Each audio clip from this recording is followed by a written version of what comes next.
Hey everybody, it's Michael Wagner. It's great to see you again.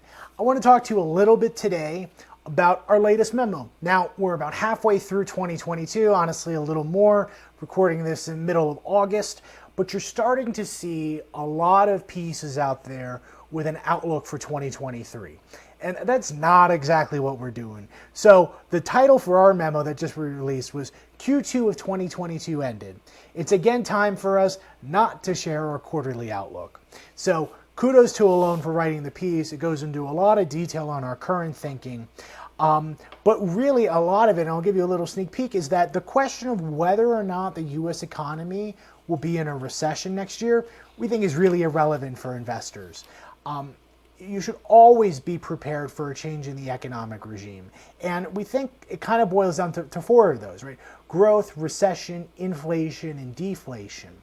And we've bounced around a lot between those four different regimes over the last couple of years. So you really want to have a well-balanced portfolio that'll help you minimize your risks while not giving up on your expected returns. So you've really got to have your toes dipped in sort of all four quadrants right now to be balanced for all the risks that we see out there on the horizon. And so when we look at the US stock market, even though it's come back a bit in recent weeks, we still don't see it as being, cheap by any measure.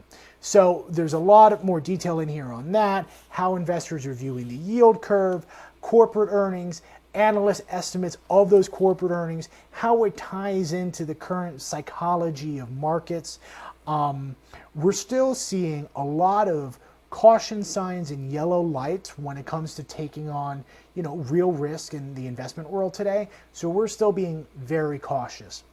If this interests you, I absolutely recommend you check out the memo, but I'd always really encourage you to subscribe to our channel and stay in touch with us. So again, check out that memo. If you have any questions or comments, I'd love to hear from you. Please leave a comment, shoot me an email, give us a phone call.